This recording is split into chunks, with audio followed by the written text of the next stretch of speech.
We play and call it work.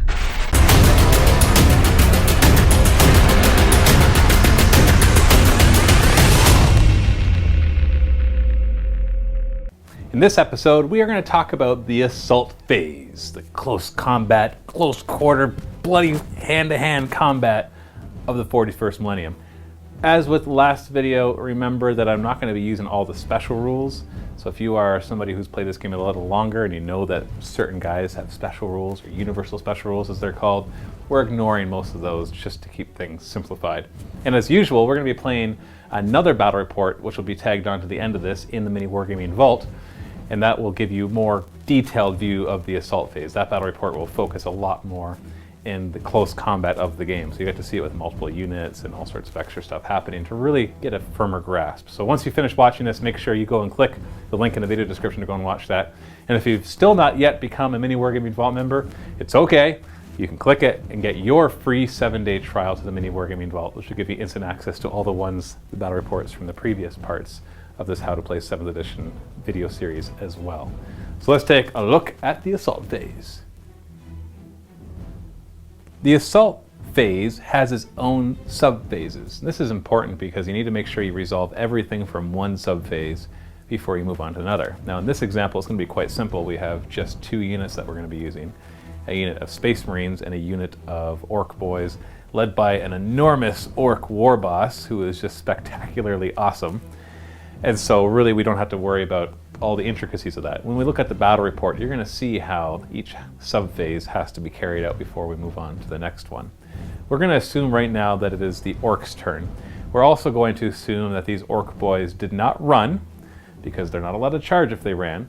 And we're also going to assume that they shot their weapons at these Space Marines. In this case, didn't do any damage because we still have a full squad. In the charge phase, or the charge subphase of the assault phase, which happens first, you go through one by one with each of your units and you declare and complete each of their charges before moving on to the next. So right here, the Orc War Boss and his unit will declare a charge against the Space Marine troops. Before they even roll to see if they make it into this combat, we get to possibly resolve something called overwatch. This is where the defending unit, the one that is being charged, tries to do as much damage to the incoming unit as possible.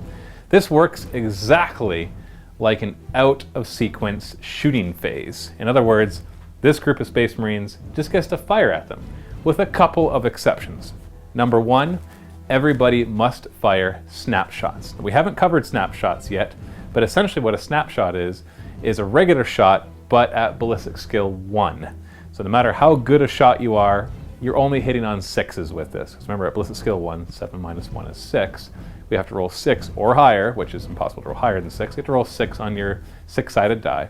Secondly, blasts and templates can't fire snapshots. So this missile launcher, he has two weapon modes that he can fire. He's going to have to fire it as a single shot rather than the blast.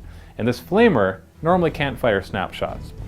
However, flamers have their own special rule that lets them do actually quite well in Overwatch. In fact, flamers are the most effective Overwatch weapon that the game has to offer, besides anything else that specifically is better than Overwatch. But in general, flamers are your best one. So let's resolve the Overwatch. Just like the shooting phase, we go through each weapon one by one. So let's start with our bolters. We have 1, 2, 3, 4, 5, 6, 7 bolters. So that's normally 7 shots. But because we can measure and see that all 7 of these Space Marines are within 12 inches of these orcs, that means they're all in rapid fire range. That means that we're going to get 14 shots from our bolt guns. Just like in the shooting phase, we take our 14 dice and roll to hit. In this case, we need to roll 6s. Only got 1 6 out of those 14 shots, so only 1 hit. We then roll to wound. This works exactly the same. We compare the strength of the weapon, 4, to the toughness of the unit, which is 4. Now in this case, the war boss is actually toughness 5. But because we have the majority toughness 4, that is what we base it off of. So strength 4 versus toughness 4, we need to roll a 4+. And they fail, so the bolters do no damage. The sergeant has his plasma pistol. We'll measure the range. We're definitely within 12 inches. And he has to roll a 6 to hit because it's sap firing. And he hits, so that's a good shot from him. A plasma pistol, we didn't get to cover this in the last one because he never hit, has a strength of 7 and an armor penetration of 2. So it ignores any armor because no armor gets better than a 2+. So strength 7 versus toughness 4, he only needs to roll a 2 or higher in order to do a wound. And of course, he rolls a 1. Now, for the sake of this video, I'm going to fudge this roll. I'm going to pretend he rolled a 2 or higher. So where does that get allocated? Well, we look at the Space Marine Sergeant, and we go to the nearest orc boy, or nearest model in the unit. In this case, it is this orc boy right here. So he is removed as a casualty. We're going to have that happen because I want you to see what happens as models get removed. Lastly, we have the Flamer. Now, normally you can't fire Flamers as snapshots, but the exception being in Overwatch. They have the Wall of Flame special roll, or Wall of Fire special roll, in which case they get to roll a D3. Now a D3 is just a 6-sided die divided by 2. So he rolls a 6, so that becomes 3. So he got 3 automatic hits from his Flamer. You can see right there that is very powerful, that he just gets to automatically hit. Now Flamer is strength 4, AP 5, so the AP 5 will ignore any of the 6+ armor saves of the orcs. Strength 4 versus toughness 4, needs 4s to wound. And he gets none. In this case, I'm not going to fudge it. I'm going to let that go. Lastly, we have the missile launcher, which has a single shot, because you can't fire the blast, as you can't fire blast as snapshots. That single shot hits on a 6, and he misses. If he had hit, it's strength 8, AP 3, it only needed a 2+ to wound. But in this case, he missed. So in total, we only had 1 casualty for the orcs. Now, even if the orcs suffered 25% casualties, they would not have to take a morale check. And they're really not affected by anything else from the weapons themselves. They just take the casualties and then they try to get in. The next thing we do is we roll the charge distance. Now the charge distance in 40k is random. You don't know if you're going to make it. So there's always a bit of a risk announcing it because as you see it gave the Space Marines an extra shot. To check to see what the charge distance is required, we measure from the nearest model to the nearest model. In other words, the distance between the 2 units. In this case, it's 5 1/4 inches, so they're going to need a 6-inch charge because 5 inches will come up shy. And they roll this on 2d6. And they rolled 7. So they have a 7-inch charge. Now there's a lot of different rules that can help you modify this roll, but we're just going to ignore them all for the sake of this. So we've got a 7-inch charge, which was successful. Now the way that you move your models for the charge is actually very important. Whereas your movement phase, you can kind of move guys around however you want as long as you stay within your distance and your unit coherency. Charging is a little more specific.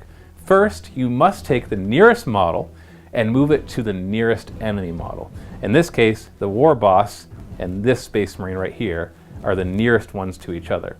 And he has to move in the closest route possible to get to this Space Marine. Now I should point out one more thing before we go any further. If there was a piece of terrain in between here, or enough that somebody had to pass over it, that is moving through difficult terrain, and the movement of your charge is reduced by 2. So that 7 would have been reduced to 5, and they would have failed their charge. But we're going to ignore that for this case. So the War Boss moves in. So he moves into base contact. Now this is the only time where you're allowed to move within 1 inch of an enemy is during a charge. At all other times, you must stay more than 1 inch away from your enemy, any enemy units. The next thing we do, at this point we can choose any model from this group to move. We're still forced to move under certain restrictions though. So let's choose this guy and see what happens. First off, you need to try to move him so he gets into base contact with a new model. So not this guy, but somebody else. In this case, 7 inches will allow him to get into base contact with this Space Marine. So he couldn't have used that to move right here because the rule is if you can get into base contact with something that's not already in base contact, you must do so. The second option, let's just move the next one right here. So this guy is going to move 7 inches and he comes into base contact with this Space Marine. Now, let's choose this orc boy back here. Now he can't get to base contact with a model that's not already in base contact. So the second thing he needs to try to do is try to get in base contact with any model. In that case, 7 inches will get him here. Now we're going to get stopped short a little bit by the big hand on this orc war boss, so we'll just ignore that and pretend that he's in base contact. Same thing with this guy right here, 7 inches will get him to base contact with this Space Marine. But the guys in the back, if they move 7 inches, they can't get in base contact. So the rule that they have is they must move as far as possible, as close as possible to the combat. So I can't just all of a sudden decide to line these guys up like this And I don't know why I'd want to do that, but there might be ways that you're trying to get around certain problems that you might face later on. They have to move as close as possible, 7 inches. I'm just going to estimate for these other guys. They're going to move up as close as possible into this combat. At this point, these 2 units are considered to be locked in combat. And when you are locked in combat, you are not allowed to move or shoot, and you can't do anything but assault. Now, there will be some exceptions to the movement. As you're going to see, we're going to be doing pile-in moves to get everybody closer into combat. But essentially, these guys are now locked, and no enemies are allowed to fire at anybody in this combat, at least not on purpose. Now that this orc squad has moved into combat with these Space Marines, we would normally move on to any other squads that want to charge. We do these one by one until all the charges are complete. In this case, we just had the one, so the charge subphase is over. We now move into the fight subphase, where we actually fight our combats. Now, the player whose turn it is gets to decide which combats to resolve in what order. And this does matter. Sometimes different guys will have special rules that influence other combats close to them, so you want to be careful how you do this. In this case, we have one close combat, so this is really easy. We choose this one. The next thing we do is we go through all the different initiative steps. Now, a model has an initiative value between 1 and 10, 10 being better and faster, and 1 being very slow. Weapons can also modify the initiative. For example, Space Marines have an initiative of 4, and Orc Boys have an initiative of 2, and the War Boss has an initiative of 3.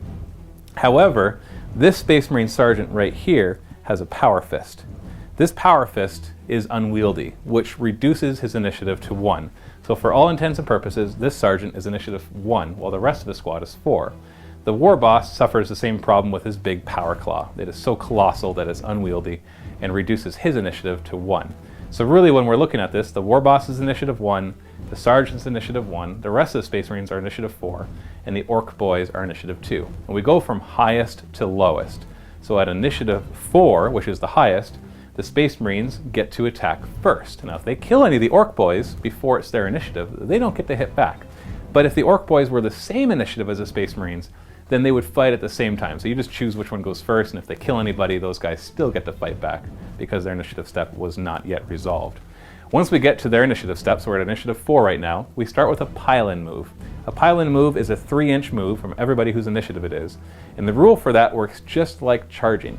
In other words, you choose a model. Now, you don't choose the ones who are already in close combat, who are already in base contact. You choose the others who are not. They move up to 3 inches, and they must try to get into base contact with an orc who's not already in base contact. And if barring that, they must try to get into base contact, and barring that, they just move as close as possible. So this guy will go here, this Space Marine here, this one to this boy, this one as far forward as possible, and these 3 are they're just gonna have to go right behind. Oh, sorry, not the Sergeant, he's initiative 1. So those just did their pile-in move, so they're jumping into the combat to try to fight. The next thing we have to answer is, who can fight this close combat? And the answer is anybody in base contact with an enemy model, and anybody who's within 2 inches of a model in base contact with an enemy model. So obviously 1, 2, 3, 4, 5, 6, 7 guys are in base contact, and these 2 guys are within 2 inches of somebody who's in base contact. And that allows you to have several lines of people fighting. So all of these Space Marines can fight.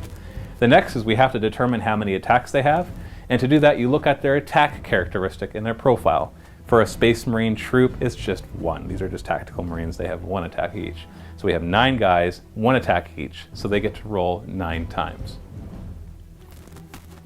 Now, just like shooting, we have a certain number we need to roll to hit. In order to determine what that roll is, we don't look at the ballistic skill of the Space Marines, we look at its weapon skill.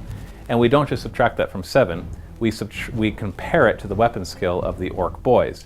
The weapon skill of a Space Marine Tactical Marine is 4, and the Orc Boys is also 4. The War Boss is higher, but the majority weapon skill is 4. So all of these guys are weapon skill 4 versus weapon skill 4. Now there's a chart in the rule book, and if you look at that, you see that you need to roll 4 or higher. So we're going to roll our 9 attacks. We'll put these in so you can see them on camera. And every 4 or higher is a hit. We got 3 misses. That leaves us with 6 hits. And then we compare the strength of the Space Marine, not his bolt gun, not his missile launcher, not the flamer, but the Space Marine himself has a strength statistic. In this case, it's 4. We've got lots of 4s here. Compare it to the toughness of the orc boys, which we already know is 4.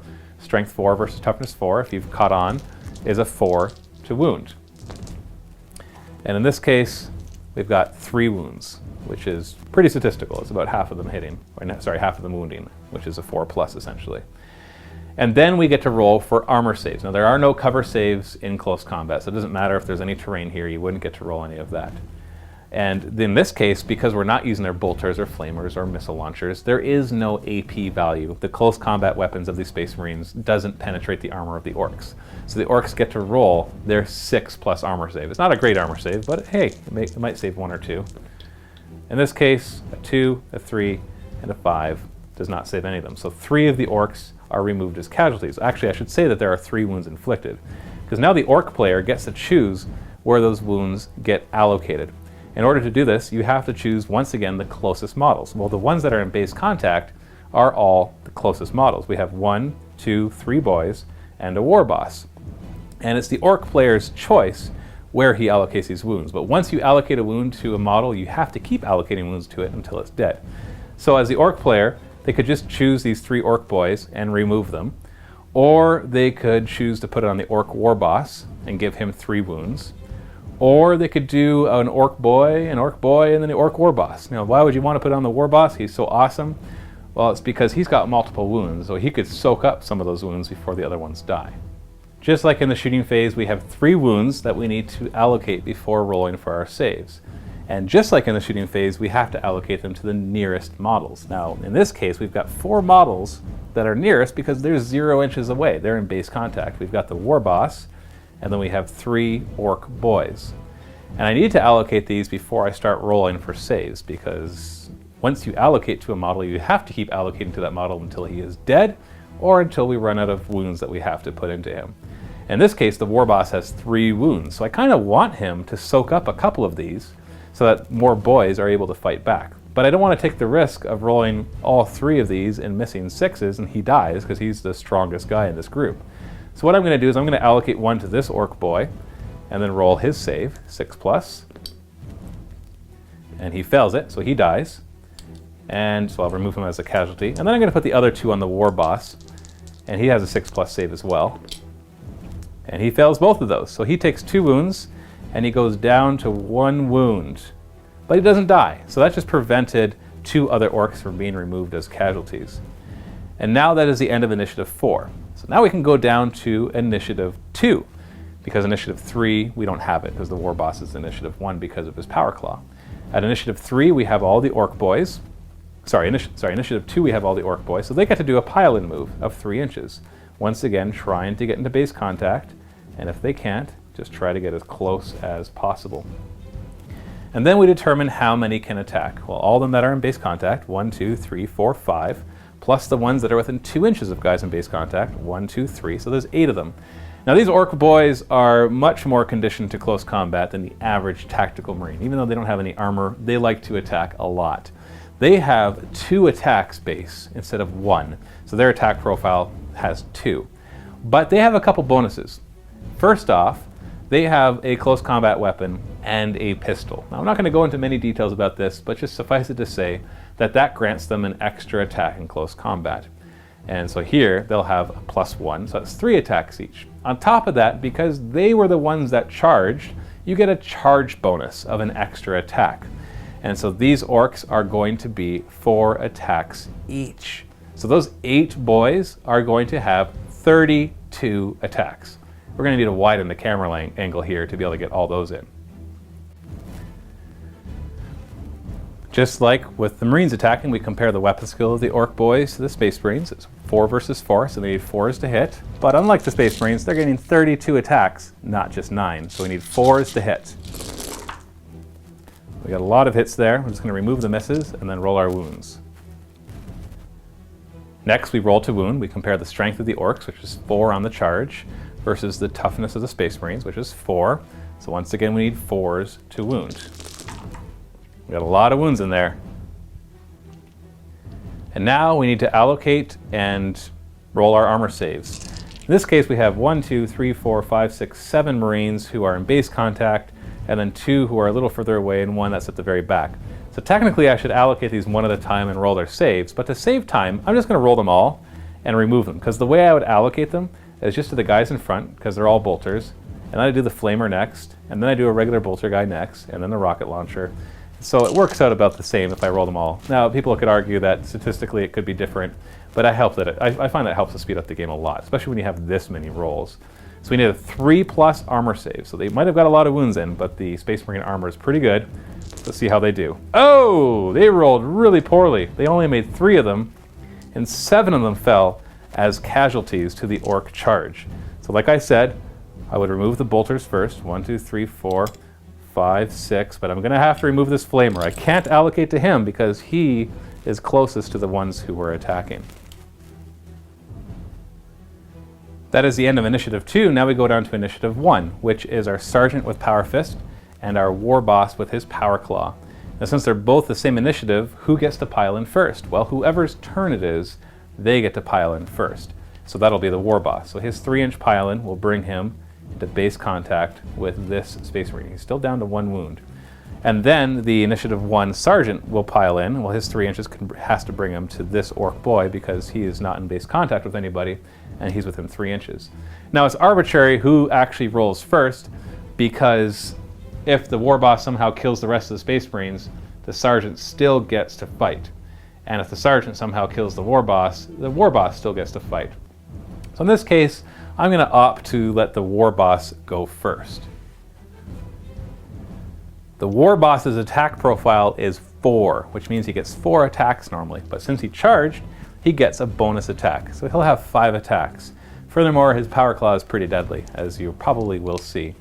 Now we have to compare the weapon skill of the War Boss, which in this case is 5, to the weapon skill of the Space Marines, which is 4. And if we look at our chart, 5 versus 4 means he only needs to roll 3 or higher, not 4 or higher. So 5 attacks, hitting on 3 or higher. And he rolls not too poorly. He gets 3 hits out of his 5. Now his Power Claw is deadly. There's a reason that it goes at Initiative 1. It is because it actually doubles his strength profile. So his strength is normally 5, which is already higher than the rest of the Orc boys. But his Power Claw has a ×2 modifier to that. So he counts as being strength 10.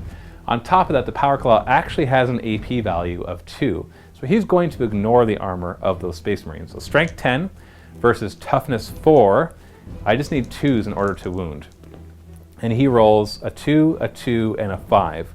And so we allocate each of those wounds. We kill the missile launcher. Actually, sorry, he wasn't quite close enough. We kill this guy first. These two are about the same distance away, so we kill the missile launcher. The Sergeant only has 1 wound, so he actually finished off the rest of those Space Marines with his attacks. However, as we said, since it's Initiative 1 and the Power Fist was also Initiative 1, he still gets to fight. So we will be removing him as a casualty, but let's just put him back where he was so we know exactly where he needs to be. Now this Sergeant's a veteran, so he has 2 attacks base, and then he gets a bonus attack, sorry, no bonus attack, because his Power Fist and Pistol actually don't give that to him. So he only has 2 attacks, because his Power Fist is special. And when he attacks back, his weapon skill is still only 4, so he's hitting on 4s again. And he rolls double 1s, and so then he's dead because he was already removed as a casualty. So at this point of the combat, we determine who the winner is. Now, because they totally wiped out the other group, it doesn't matter who was the winner. The orcs automatically count as that.